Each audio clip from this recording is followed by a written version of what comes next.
Hello, Mr. Lynch.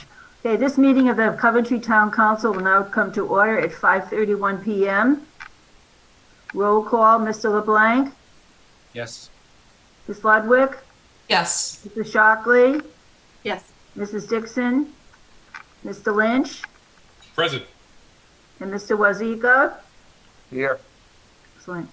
Welcome to the members of the public. The council will go into executive session and be back approximately 6:30 p.m. Council members may have a motion and a second that a council recess into executive session for the following purposes. Per Rhode Island General Law 42465A1, discussion of job performance, character, physical, or mental health of a person or persons, specifically for the council to interview candidates for the town manager position, and per Rhode Island General Law 42465A1, on discussion of job performance, character, physical, or mental health of a person or persons, specifically for the discussion on interim acting town manager contract. Do I have a motion? I'll make a motion. Thank you. May I have a second? I'll second it. Thank you. Roll call, Mr. LeBlanc, Yes. Ms. Ludwig, Yes. Mrs. Shockley, Yes. Mrs. Dickson, yes. 4 yeas, no nos. The motion passes to go into executive session. We are now in executive session. Hey, one moment so I can shut the Zoom up on the feed. Mr. D'Agostino, I forgot to call your name. Forgive me. That's quite all right. I'm here when you need me. I'll put you on our list for executive session.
what I've come to appreciate is the use of technology.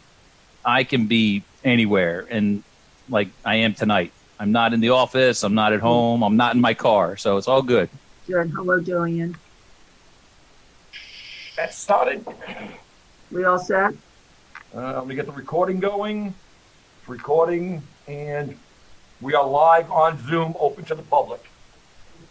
Good evening, everyone. I'm reconvening the public meeting of the Coventry Town Council at 6:54 p.m.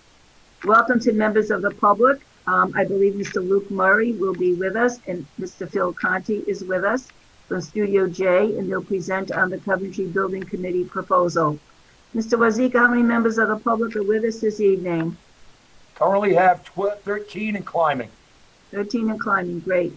Madam Clerk, please do a roll call of the council. Ann Dickson, Yes? Jennifer Ludwig, Yes. Jamie LeBlanc, Yes. Kimberly Shockley. Yes. Do I have a motion to adjourn from executive session? I'll make a motion. Thank you. Do I have a second? I'll second that. Thank you. Any discussion? All right, Madam Clerk, roll call vote, please. Okay. Jamie LeBlanc, Yes. Jennifer Ludwig, Yes. Kimberly Shockley, Yes. Ann Dickson. Yes. 4 ayes, no noes. The motion to adjourn from executive session passes. For members of the public, the council met in executive session for the following. For Rhode Island General Law 42465A1, discussion of job performance, character, physical, or mental health of a person or persons, specifically for the council to interview candidates for the town manager position. And per Rhode Island General Law 42465A1, session pertaining to discussions of job performance, character, physical, or mental health of a person or persons, specifically for the discussion on the interim acting town manager contract. I'd like to announce that no votes were taken. Do I have a motion to seal the minutes of the executive session? I'll make a motion. Thank you. Do I have a second? I'll second it. Thank you. Madam Clerk, a roll call vote, please. Jamie LeBlanc, Yes.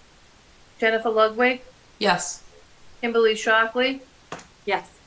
Ann Dickson. Yes.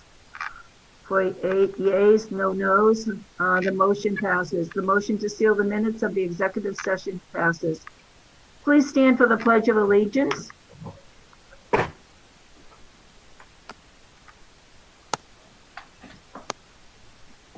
Blake, would you lead us in the Pledge of Allegiance, please? I pledge allegiance to the flag of the United States of America and to the republic for which it stands, one nation, under God, indivisible, with liberty and justice for all. Thank you. You may be seated. Just to announce that I will open public comment for 10 minutes after the Coventry Building Committee presentation, and I will, and at the end of the meeting. We are now in agenda item C2, a presentation by Mr. Luke Murray. Mr. Murray is on the Coventry School Committee and the chairperson of the Coventry Building Committee. Mr. Murray, would you like to introduce the members of Studio J who are with you this evening? Yes, thanks, Madam President. So I'm here with Mr. Phil Conti from Studio J, our architect for the Stage 2 building effort. Before we start, I just want to thank you and the fellow members of council tonight. I know you've probably had a full agenda. So we'll try to keep it as brief but as informative as possible. But I do want to give recognition to the building committee who worked very hard on this effort. That included the 2 council members who were part of that effort, the school committee members, fellow school administration members, and 5 community members who were all made up that committee. We've worked extremely hard with Studio J over the past several months, or actually I should say over the past year, to come up with this Stage 2 report. Phil's going to outline the details of now, and I urge you to take notes and ask any questions that you have when we're done. Without further ado, I'll pass it over to you, Phil. Thank you. Thank you, Luke. If it's okay, I would like to share my screen.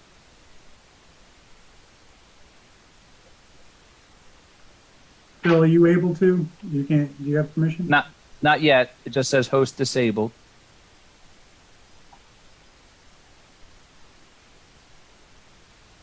You got it, Phil. Great, thank you.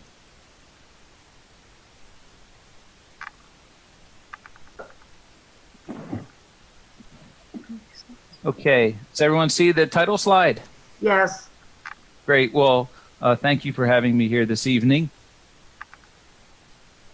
We have a robust agenda because what this presentation concerns is the submission of the RIDE Stage 2 application to the state for consideration of school construction and improvement projects.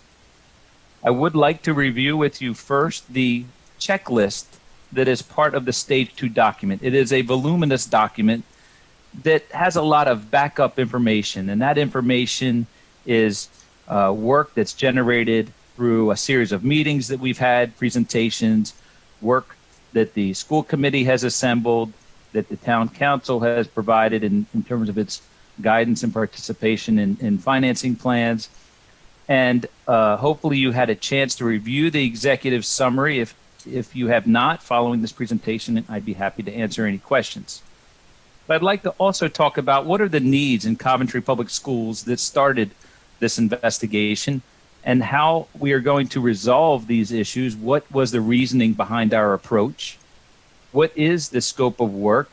What is the schedule? What are the costs? And how do the incentives from the state bond that was passed overwhelmingly for school construction? And those incentives are available throughout the entire state. And I'd certainly like to see Coventry have access to them. We'll briefly touch on the educational specifications and the architectural program that influenced the largest project in this campaign, which is a revitalization of the Alan Sean Feinstein Middle School.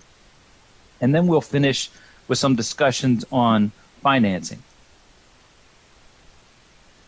So the Stage 2 checklist is two-part. This first slide identifies the common items that they ask for. Most importantly is the project summary and prioritization. They want to know, what are you doing and what are the priorities? And that included most of our executive summary that we submitted to you. The architectural feasibility study includes backup documentation from local jurisdictions, discussions with the staff and the administration. The schematic design documents are construction documents that we prepare so that a design and construction cost estimate can be developed by a third party and submitted to RIDE for consideration. They want to know that the projects that you have developed were documented sufficiently enough that accurate cost estimates could be developed for their consideration for reimbursement and project approval. The financing plan is part of the submission. Local support is what we are here tonight to solicit. They ask for timelines and some commissioning and other owner project management agent service commitments that you would need to engage if you were to move forward into stages in the buildings, and took that into consideration as we looked at projects. And most importantly, conducted a utilization analysis to understand how the buildings are utilized, because that does relate to one of the incentives that you will be pursuing. So in the beginning, principals and administration at the elementary schools, it's going to be important to protect those assets. At all of the schools, it's important. Small, recoup us some additional monies because it could be a portion of that building would be demolished. I'll call it is potentially in play. A little bit of time to wring that out. And I hope that the rest open it up to public comment meeting on Robert's Rules of Order, as did 3 of us from the council. So this was not covered, but yes, thank you. May we have a motion to open public comment for 10 minutes? Dickson. Yes. The resolution passes 4-0. Thank you so much, Mr. Murray. You're on your way to the next phase. Yes, we are. Thank you all very much for your support, and I look forward to collaborating with you as we move forward. We will continue to do so. Mr. Conti, thank you again for a very thorough presentation.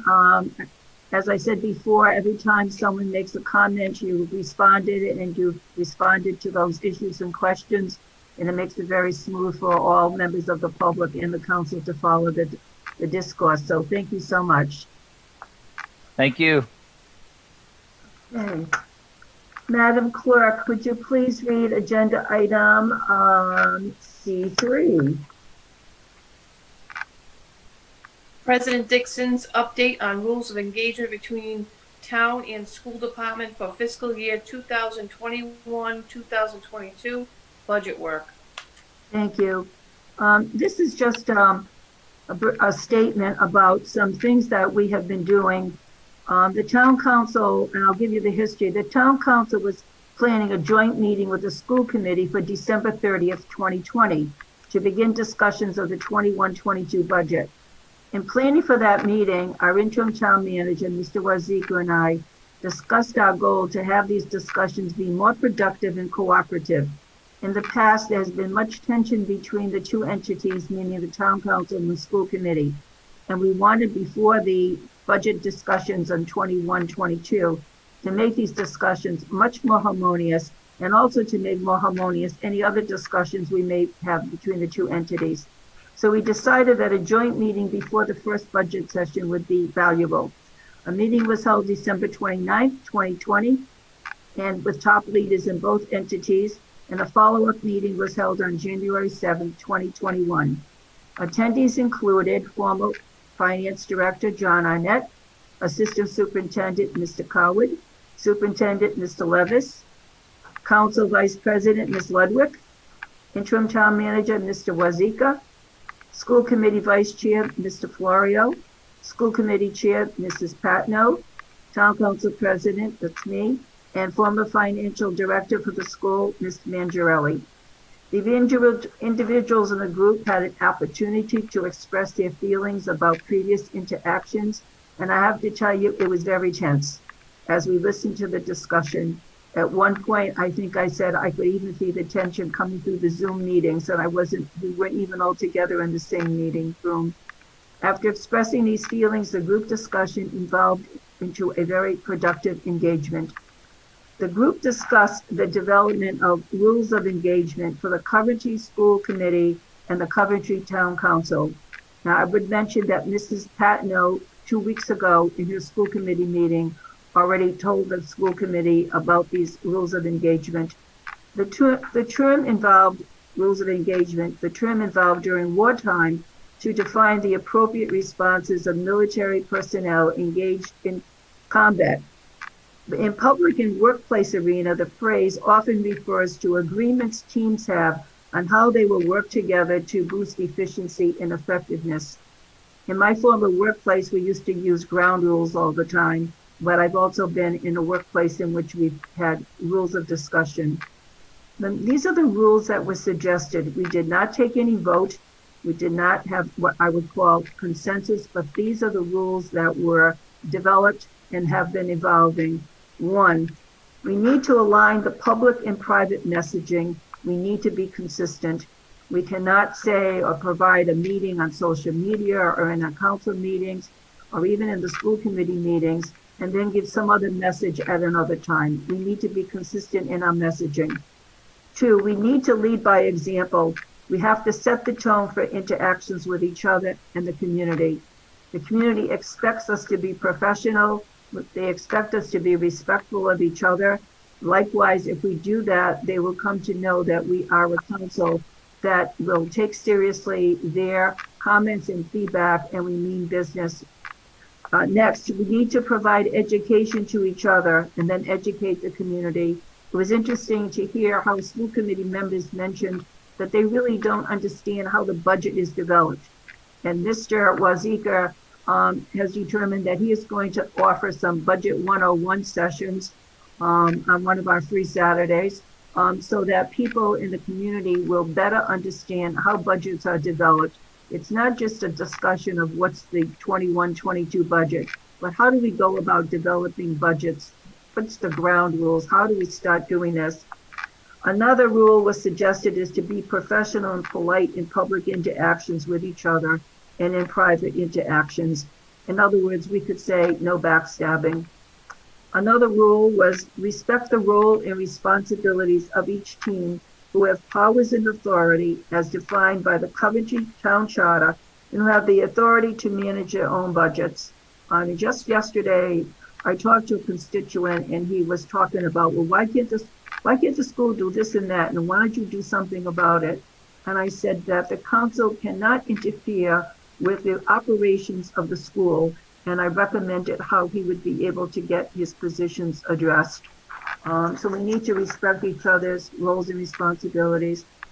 We also need to provide rationale and ownership for decisions. In other words, when we make decisions about supporting the proposal going to RIGL, when we support decisions that will come up in the agenda, we need to be able to explain why we are doing something so the public has a clear understanding of what we're doing. We're working toward transparency. We're working toward building trust with the members of the community. And this is an extremely difficult thing to do, but we're all committed. I know that each member of the council is committed to do that.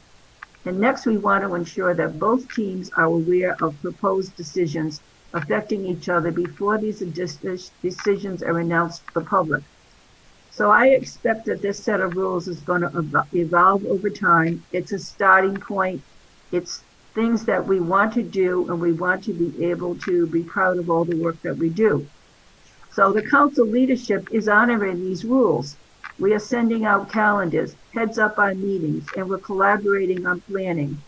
In the time prior to the referendum on January 24th, 2021, council members made an all-out effort to support the budget.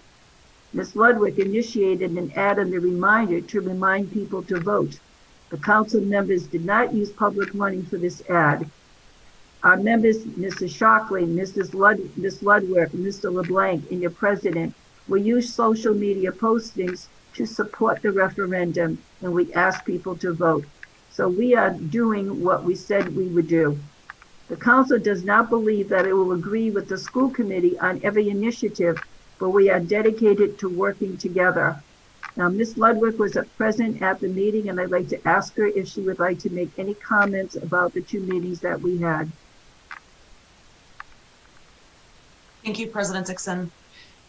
So admittedly, the first meeting was a bit tense. And I think that everyone has had a really tough year. We've had 3 budgets that have failed. And so I think that was absolutely needed for us to talk about how to better work together. So I thank you for the opportunity to participate. In the second meeting, I feel like the group put forward the ideas that you just outlined with clear heads, with commitment. And it's something that we wanted to bring forward and share with our groups and get support from the full, for example, here, the full council. So I think it's important that we get full council support, whether we need to discuss these in detail or provide examples. From my side, I was supportive and participative, and I'd like to make sure we give the chance to Councilmember Shockley and LeBlanc as well. Thank you. Mr. LeBlanc, comments? No, this is the first that I'm hearing of these meetings, so I appreciate you at least sharing the details, but no comments to add right now. Okay, Mrs. Shockley? No, just thank you for speaking with each other and putting this forth. I think we're lucky in that we're all coming in as far as our relationships with each other as a clean slate. I'm excited to work with this council and with the school committee to present a budget that is fair, what's necessary, and that we can all strongly support if asked by a member of our community. Thank you. I will send this list off to members of the council so you all have access to the complete list for informational purposes. I was very pleased that your council was able to be, along with Mr. Waziga, proactive in bringing together people and really being able to share concerns that they've had. We want to go forward. As I said before, we're not going to agree even among ourselves on every issue. We're not going to always agree with the school committee and the leadership there, but we want to really commit ourselves to a positive relationship and have a very productive relationship. So I wanted to share with you. We had also discussed having joint meetings together, but Mrs. Patno did discuss this with the school committee, so I felt it was important that we put it on our agenda also. So if you would like to vote on this, or you just feel we can continue the way we've been going informally with the upper leadership, we can do that. So we can talk about that at another time, but I wanted to share the information about this meeting and what has come out of it. We actually only met for a total of about 2.5 hours, for 2 meetings, about 2.5 hours. So it was very quickly discussed, but thoughtfully discussed. So we weren't at this days or weeks. Mr. Wazika, any comments that you have, because you were present at both meetings? I truly believe it's a good step in the right direction. I'm looking forward to the process moving forward. And it's always better to do it when we're holding hands instead of fighting. So I'm looking forward to it. Thank you. Okay, ready to move on. Madam Clerk, please read agenda item D1. Discussion. Excuse me, is Mr. D'Agostino available? Thank you. Okay. Yes, I am. Excellent. Okay, Madam Clerk, please read agenda item D1. Discussion on resolution requesting General Assembly approval of proposed amendment to Rhode Island General Laws 44-5-2 to allow growth to levy. Thank you. This is your reference pages 4 through 7. Mr. D'Agostino, could you discuss this resolution with us and give us more information, please? Yes, if you just bear with me just a moment to open up my reference page here. Give me 1 minute. I apologize, my computer.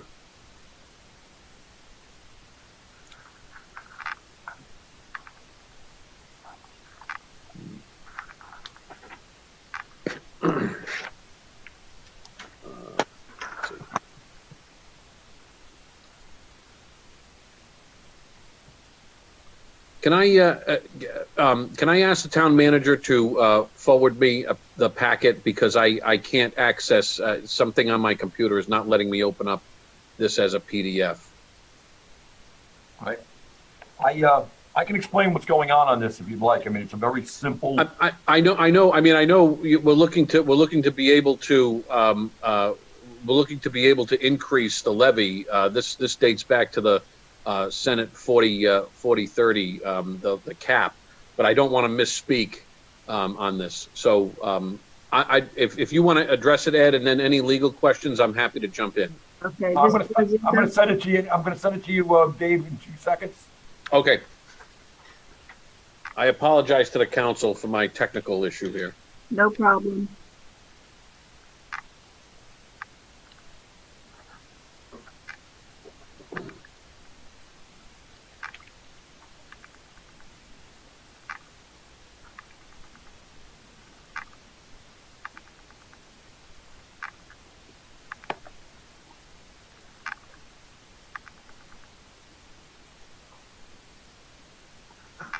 All right, Dave, I just sent you the resolution in the ordinance. What this is we're looking to allow the organic growth that occurs every year in assessed values of properties, new development that goes on. Right now, what happens is when we start a new budget and we've had all of this growth, we have to reset our levy back down to the previous year's number. And I've got a little example that I'm going to show, and I think this might help to explain what's going on, what we're trying to do with this. I'm going to share my screen. Can everyone see this? Yes. Okay. So if you look at all the way over on the left-hand side, you see the first column, and this is the residential real estate. It's got an actual net assessment. This is from a year and a half ago. of $2,197,124,450. And what happens based on the tax rate of 2224? It generates a levy for residential property of $48,864,048.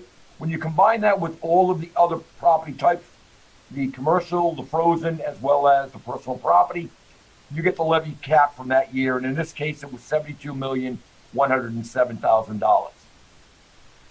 What happens is, during the course of a year, we get growth. We'll get a development go online. And what I've done is I've actually pulled the numbers from some of the developments that we've got in play. And I'm going to use one from Tallwoods. So Tallwoods will actually generate $27.9 million in new assessment. So if you look over, you'll see the new levy based on that same tax rate of 2224 now produces a levy of $49,484,554 for a total levy of $72,727,868. A net change to the town of $620,000. That's new taxes that would come in without changing the tax rate at all. The problem with 4452 is it says, when you look down here at this levy increase, the 0.86, so nearly a 0.9% levy increase, we have to go out to the citizens and say, look it, we need to generate this 620. We can't keep this money. We have to reset this back down to last year's total, which is the 72.1. If you look over to here, you'll see what happens is we artificially decrease our tax rate by 28 cents to bring that back down so we're back in line with the previous year. So we've gone and lost this money, and we have to go back and ask the public for it. Even though we've already gained it, it's in our system. We haven't done anything to increase taxes. We have to go and ask for that.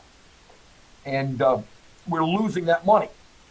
So all we're saying is we let the organic growth go. You take the previous year's levy, the new organic growth in the levy, and then you start your cap based on that number. So that growth that happens because of development, because of improvements to houses, we get to keep, and then your starting begins from that number. Same way that Prop 2.5 works in Massachusetts. So you keep the organic growth, add it to the previous year, and that's your base that the cap comes from. So instead of 4% on 72,107,000, you actually have a cap of 72,727. So you're getting to keep that, and then you go for the cap. So it's a very simple change, but allows the communities to not have to keep going out for these maximum numbers. You get to keep what's already come into play and not have to ask for it back. So our ask would be much smaller. And let me slide this over a bit and just show you an example. If I put in and add a budget now of $2.5 million, I'm only simply going to be asking for actually 1.8 million. Even though the budget increased by 2.5, I'm only going to need to ask for 1.8 because we've already got this. So we're not making it, not that we normally go for 2.5, but I'm just using that higher number. That would be about a 2.5% increase on the total amount of levy off of that. So it's all it is. It's just a cleaner way of asking for it, letting us keep the old money that we got. I'm still working on cleaning this and getting a better way of showing it. It's a complex thing, and it gets a little convoluted when we bring it down. So I'm still working to clean this up a little bit more before we have our legislative session on the 17th. But that's all it works on. I'm simply saying, let us keep this and let our cap go from that total amount and not losing that and resetting back. Okay. Dave, did I cover it? You did. It's a way to try to capture your growth and build that into the levy. The 4% doesn't change, but 4% of what is what you're capturing. You're capturing more value, if you will, from the growth in the town. Correct. We're just simply saying, let us keep the growth and add that to the base before we go for the cap. Okay, questions from thank you. Questions from members of the council? Mr. LeBlanc. Thank you, President Dickson. Couple questions. Do we know if other towns have passed similar resolutions? No, that's why we're going to be hitting our, if you pass this, we'll be hitting up our legislators on the 17th, and we will also be sending this out to the other communities. Like anytime one community passes something like this, they send it out to the others, and hopefully the others will come on the bandwagon and join it. This is a win-win for everybody. We're all in the same boat. We're all pushing this towards our 4% caps every year because we're all losing that natural or organic growth that occurs in towns. All we're simply saying is let us keep it, then go for the cap, and do what Mass does. We probably should, if this passes tonight, we probably should push it out to the League of Cities and Towns as well. I will do that. This is a major initiative. Correct. Another question I have is, how would increasing the levy impact a homeowner that's been in this town 10, 20 years when the next reval is to happen? The reval's the same way. You would work based off your original, and then any growth would come in after the fact. There's going to be. The bottom line is we're never going to get more money than what we're asking for and what we need. So you're not going to really have any adverse effect because you're still asking for this. You're going to use the same amount of total revenue, but you're not asking for all of it from the taxpayers because it's already come in with those new properties that have come online. So the increase you're going for is actually a smaller increase on the way it would work out. So I think said differently or asked differently, is there any negative impact to an existing homeowner in this town if we were to pass this resolution? It's not going to.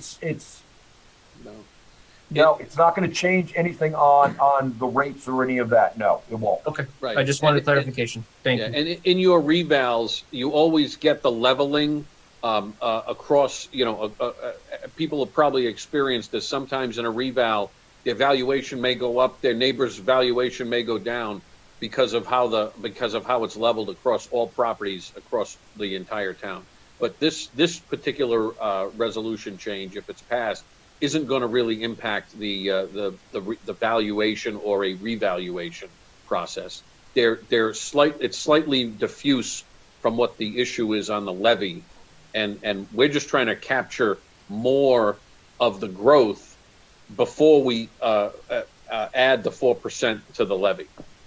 Understood. Or take 4% of the levy. I appreciate the additional information. Thank you. That's all I have.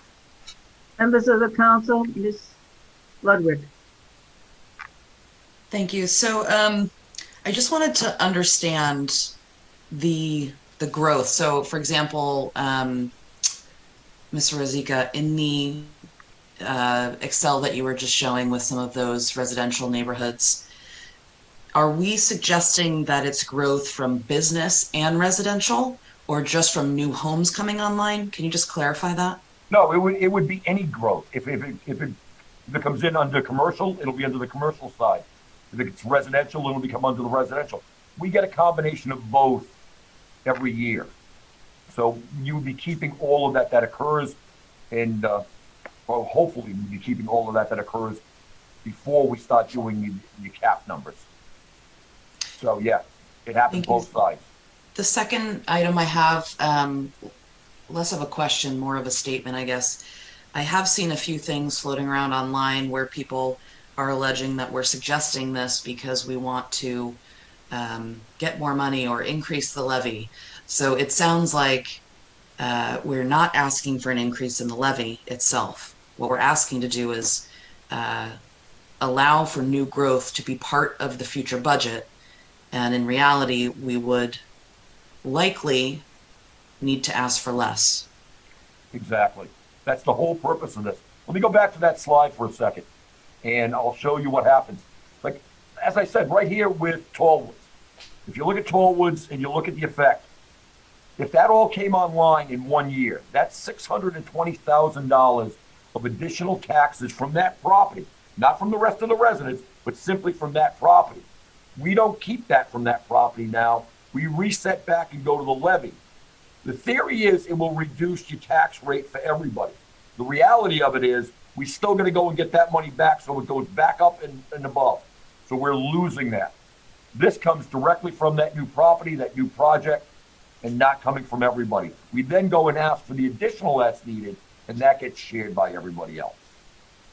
Mr. Ruzicka, I think you had mentioned that this was put into place about 7 years ago. Is that right? Correct. When Private Weed Senate Bill 3050 is what changed this. It used to be based on the tax rate increase. And if you look at it, the 620 is still generating that 620,000 we grew. It's still only being generated by that 22-24 tax rate. There's no change in the tax rate. That's simply the new development adding this revenue, the taxes to the town, spendable cash to the town, without adding any new tax rate. It's a 0.86% levy increase, but we haven't done anything to increase that. It's just simple natural growth. And all I'm saying is let's keep the natural growth. Let us go back to the way it used to be. It's based on the tax rate and the increase on that, not on the thing. You can still work a 4% cap on the levy, but base it on the new levy that's generated by the growth and the old levy combined. As I said, the same way Mass Prop 2.5 does. If I may, Council President? Yes. A simple way of looking at this is to the actual change in the language of the statute. So the way the statute currently reads, you can increase taxes by 4% of last year's levy, but last year's levy is 12 months earlier, and that's where the town and all cities and towns are losing the growth in the 12 months. So this just allows the growth from last year's budget to this year's budget to be included when you apply the 4% cap. So the cap remains, but instead of applying the cap to the budget that was 12 months prior, you actually apply the cap to your right up current rateable property. So we're basically just catching up in a way. In other words, instead of looking back and losing 12 months of potential taxes, we have that which we can use in our calculations. That's correct. So I've noticed a lot of comments on social media where residents are going, why do they need more taxes? Look at all the development that's going on. All these new houses have got to be generating more revenue for the town. They don't understand it doesn't. It simply resets back to last year's levy. It produces not dime one of additional money. In a typical case, that $620,000, instead of going to say we had a $2.5 million increase and needed between the school and the town, we have to go and ask the citizens for a $2.5 million increase. By allowing us to keep the growth, we're going to be asking for 1.8 million and change, not the 2.5. So the percentage we ask for is smaller, and the town sees the growth that occurs. They get to use the growth that occurs. Right now, we lose it. Mr. LeBlanc? Just a quick comment there. On the new development, Ed, aren't we bringing in additional revenue because of impact fees, though? We do get that on impact fees. That's a separate issue from this. The impact fees obviously are not part of our operating expenses. So Understood.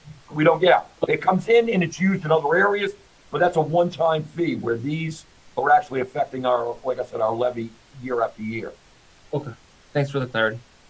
Mr. D'Agostino or Mr. Ruzicka, I mean, everything that's been presented tonight sounds, like, why aren't we doing this?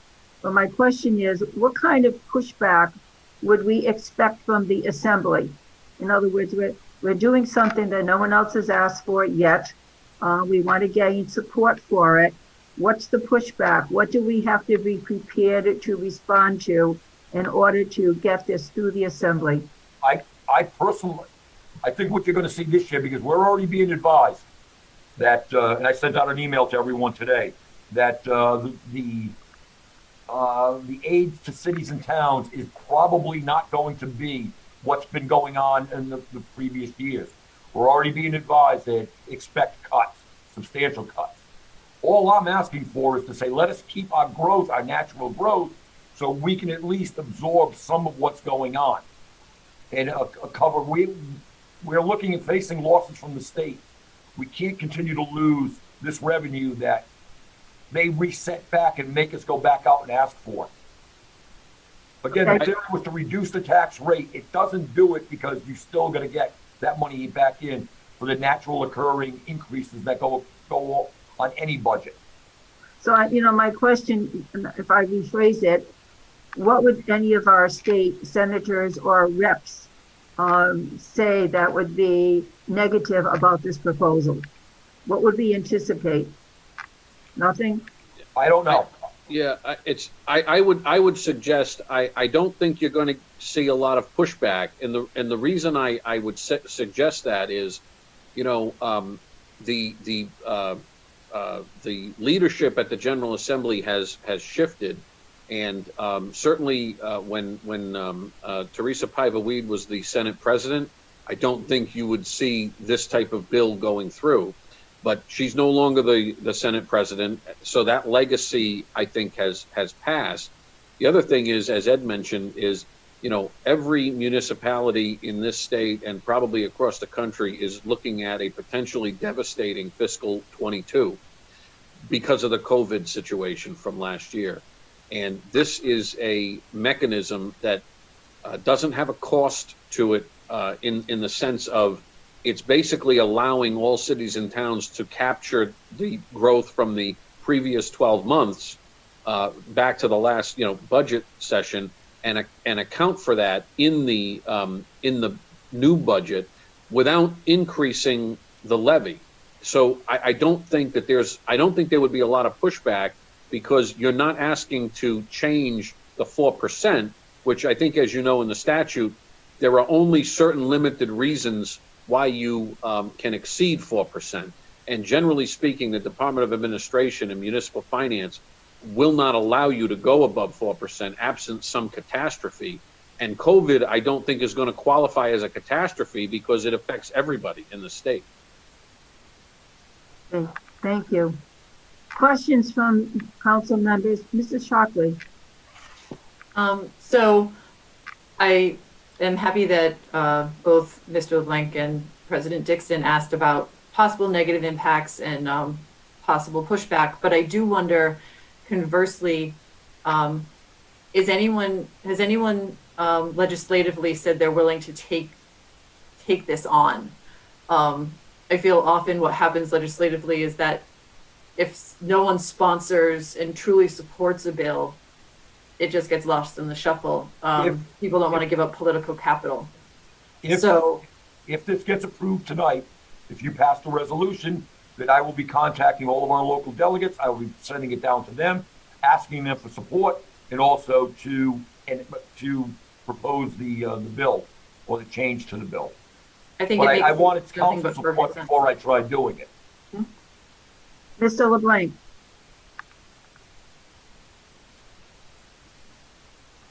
Sorry, I went on mute. I wonder if we could wait maybe just 2 weeks before we pass this resolution, only because we do have the meeting scheduled for the 17th of this month, and we are asking, Member Shockley just asked, would somebody be willing to take this bill on at the state level? Because this is not just Coventry specific, this would be a state change. And I also, President Dickson, you were asking what pushback would they be giving us? So rather than us making a decision, it might be beneficial to have a discussion with them first to see what their pushback would be and why, and then we could have a more educated decision made. Just wanted to suggest it. I think it's a very good suggestion because I actually have it as a question I want to pose to the council. This item is under resolutions for discussion and/or action, so we could vote on it this evening. We could also vote on it during the legislators' meeting, and that would be maybe very impactful. And I've already engaged with a discussion with the school committee chair to see if she would be willing to have her school committee vote on this resolution at the legislators' meeting, so that there would be two bodies voting on this resolution before the people who represent Coventry, plus of course other communities. And then we could then ask the question, who can take this on? What do you suggest? What's the most impactful way we can proceed along with this? So the council tonight has the choice. We can vote on this evening, and Mr. Wazika has a plan to move forward, or we can wait, it's really just about a little over 2 weeks, and take the vote at the legislators' meeting, and also try to get the school committee, because it is a joint meeting, to be on board with this resolution, because it does affect them too. So it's, you know, I'm leaving it up as a choice for the council. Your pleasure. Vote this evening, or do we want to just vote on the resolution at the legislators' meeting, which is the 17th? I agree with President Dickson. I think it'd be much more impactful on the vote on that night. But in the meantime, if you have no objections, and I'm not asking for a vote, I will contact our local delegation and see if they're interested in moving forward with this, to assist us, if that's okay with the council. That sounds like a good idea. I also had engaged with 3 legislators just to give them heads up that we were having a meeting on the 17th. And they indicated to me that they don't participate as well as we would like them to, because they show up at a meeting and then people are bombarded with all kinds of questions. They don't have any heads up. And this is one of the things that we could do. We could send a draft of this resolution so that they have the heads up. They're prepared to respond to questions. It's not like something that's coming out of the blue to them. So that's a very reasonable suggestion. There is also an item on Monday's agenda for just for that, to come up with the questions in the areas that we want to go on, and not bombard them with 60 areas. We need to focus on 2 or 3 maximum, primarily financial, and backing what needs to be done on that. And that's it, and deal with that subject, budget and budget effects. Just my opinion. Okay. Any other questions by members of the council? Miss Ludwig. So we just went over the rules of engagement about 30 minutes ago, and we said we would work on transparency and communication with the school committee. So it does sound like a good idea. Thank you for suggesting, Mr. LeBlanc, and I am supportive of waiting. And as I mentioned before, I've already approached the chairperson of the school committee to give her a heads up to see if she might be interested in engaging in a vote on this resolution with the school committee present at that legislative meeting. It was an exploratory question. It's part of our rules of engagement. Let's include our partners in some of the decisions that we want to make, and use them to help strengthen the work that we want to do. So if I can have just consensus, if you could raise your hand if you're willing to wait for a vote until the 17th, and we'll put it on the agenda. Okay, thank you so much. Thank you, everyone. Okay, Madam Clerk, would you please read agenda item number D2? Resolution to approve interim acting town manager contract.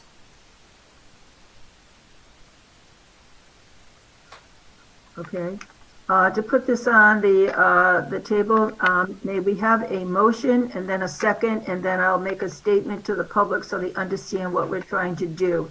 So may I have a motion for this resolution? I'll make a motion. Thank you. May I have a second? I'll second it. Thank you. We want the members of the public to really understand what the council is trying to do by offering a contract to our interim town manager. The council is seeking to approve a contract for our interim acting town manager, which will ensure continuity of municipal government while we are searching for a permanent town manager. The council also wishes to work more efficiently and effectively in reaching its goals. We have many critical projects that need dedicated resources. Once we have a permanent town manager, we will ask Mr. Wazika to assume the position of administrative officer and work at the direction of the council on projects that need dedicated resources, and I will list those projects in just a couple of minutes. Mr. Watzika will retain the same town benefits he has now and be allowed to carry over unused vacation time and sick leave. He will continue to receive the compensation he has now as interim town manager, which is his IT director's salary plus the difference between the IT director's salary and what the council had formerly pegged for the town manager's salary, which was $135,000. This will be a limited contract of up to 2 years with an opportunity, except for cause, to terminate the contract by either party with up to 30 days' notice. If approved, the signed contract will be posted on the town website. These are some of the projects which we would assign to Mr. Watzika in his role as administrative officer. One, he would continue to oversee the IT department.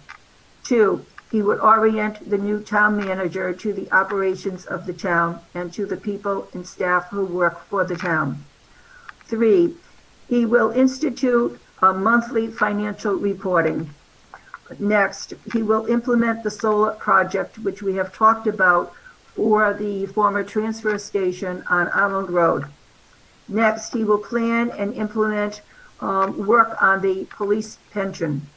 Next, he will be the liaison with WED developers who are responsible for the turbines and the solar farm in our community. Next, he will develop a senior tax freeze plan. Next, he will define and implement future plan for sewers in Coventry. And next, he will resolve, and this is a big issue, he will resolve the Johnson's Pond issues. So those are the activities that the council has identified. Of course, there may be changes between the time in which we hire a town manager, and most of these projects Mr. Watzika is already working on, but this ensures that he will have defined responsibilities as we go forward. Any other questions by members of the council?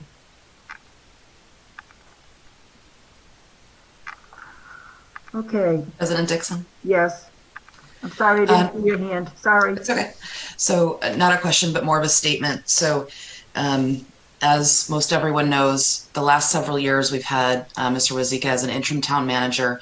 Before that, we had a town manager unexpectedly leave and someone come in on a very short-term basis and then leave. And so we've never done anything like this before on putting this together. This is different than what we've seen in the past. I want to thank President Dickson for suggesting and putting this forward. We need a succession plan. I think it's a good idea. I'm supportive of the terms, the projects that have been mentioned. It sounds like we need to do things differently if we want to see different results. Thank you. Thank you. Other members, Mrs. Shockley. Yes, I'd also like to comment just on the fact that as we move forward, most towns our size, the feedback that we're getting, would have had an assistant town manager, would have had someone else there when a town manager came in. Right now, the projects this town has require someone with institutional knowledge of what's been going on, what's moving forward, to lead the new town manager forward. So we're excited to be able to let the new town manager, once we have that person in place, be able to come in, get started, and not have to learn everything from the ground level, but have someone there to bring them along and hopefully help actually bring some of these projects to completion. So it's a large part of the reason that this position, I think, is so important to Coventry. Thank you. Mr. LeBlanc? Just want to make a couple comments. Mr. Watzika is an asset to this town. This contract, in my opinion, is necessary for the institutional knowledge to be transferred. Mr. Watzika has been our interim town manager. He's been our interim finance director. He's been our IT director. Whatever we need, Mr. Watzika has done the role. So it's very important that he stays on. during this transition. And I just want to say that I'm very appreciative of the fact that he does want to stay on. So those are my comments. Thank you so much. Mr. Waziga, comments from you? I'd like to thank the council for the kind words. I don't know what else to say. Thank you.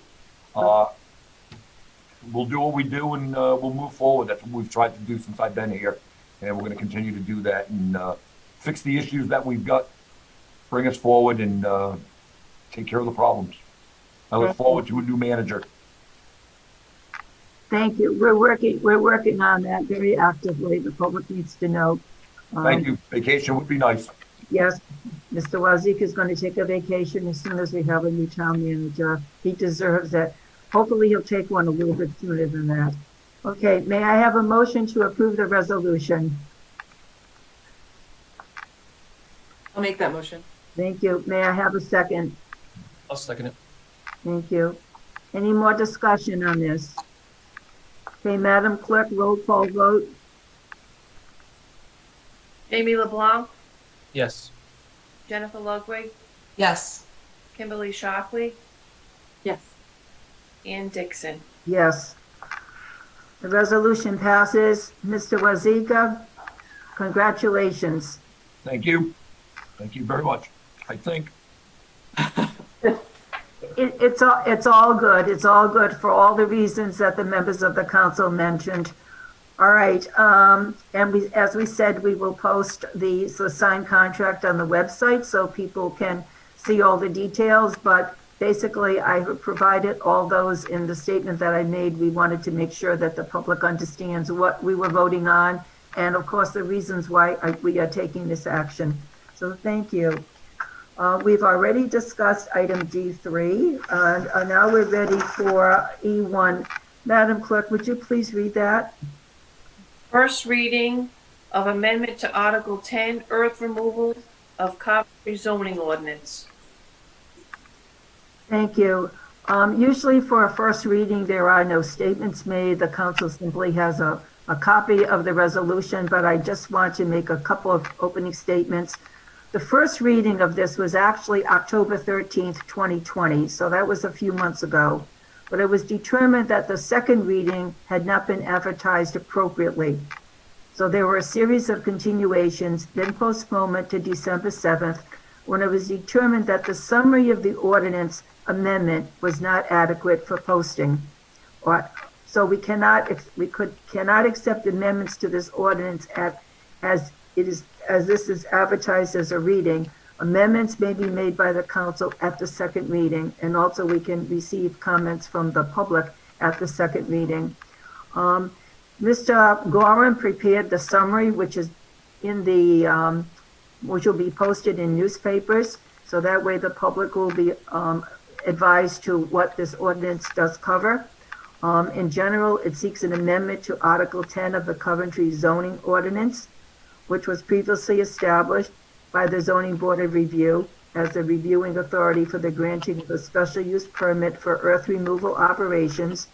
In general, the proposed amendment includes that all town ordinances at the time of renewal of a special use permit shall apply to the renewal. It says the notification area for a special use permit for earth removal shall be set at 1,200 feet from the property boundaries of the earth removal operation. The summary also includes information that all special use permits granted for earth removal shall be subject to review by the zoning board within 6 months of the start of each earth removal activity. It also states that all special use permits shall be effective for a maximum of 2 years. The summary also includes that the buffer area for earth removal operations from an occupied dwelling has been increased from 600 to 1,000 feet. Roads to be watered 3-1 and what follows. And I'll second the motion. thank you. Roll call vote, Madam